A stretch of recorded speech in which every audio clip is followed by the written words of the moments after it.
తెలంగాణ ఆంధ్రప్రదేశ్ రెండు రాష్ట్రాలు కూడా ఒక అన్నదమ్ముల భావంతో ఉండేటువంటి రాష్ట్రాలు.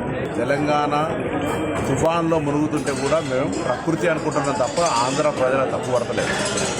ఎక్కడో కోనసీమల కొబ్బరి చెట్టు ఎండిపోతే ఆంధ్రలో ప్రాతినిధ్యం వహిస్తున్న ఉప ముఖ్యమంత్రి తెలంగాణ వల్ల దృష్టి జరిగిందంటే ఆయన వివేకవంతుడు అవివేకవంతుడు నాకు తెలియదు. వెంటనే ఉపసంహరించుకోవాలి, క్షమాపణ కోరాలి.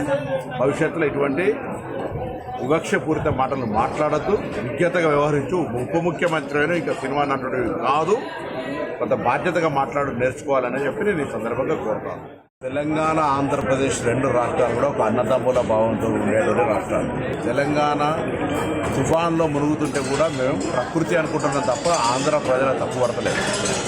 ఎక్కడో కోనసీమల కొబ్బరి చెట్టు ఎండిపోతే ఆంధ్రలో ప్రాతినిధ్యం వహిస్తున్న ఉప ముఖ్యమంత్రి తెలంగాణ వల్ల దృష్టి జరిగిందంటే ఆయన వివేకవంతుడు అవివేకవంతుడు నాకు తెలియదు.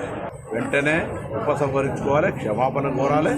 భవిష్యత్తులో ఇటువంటి వివక్షపూరిత మాటలు మాట్లాడద్దు, విజ్ఞతగా వ్యవహరించు. ఉప ముఖ్యమంత్రి అయినా ఇంకా సినిమా నటుడు కాదు, కొంత బాధ్యతగా నేర్చుకోవాలని చెప్పి నేను ఈ సందర్భంగా కోరుతాను.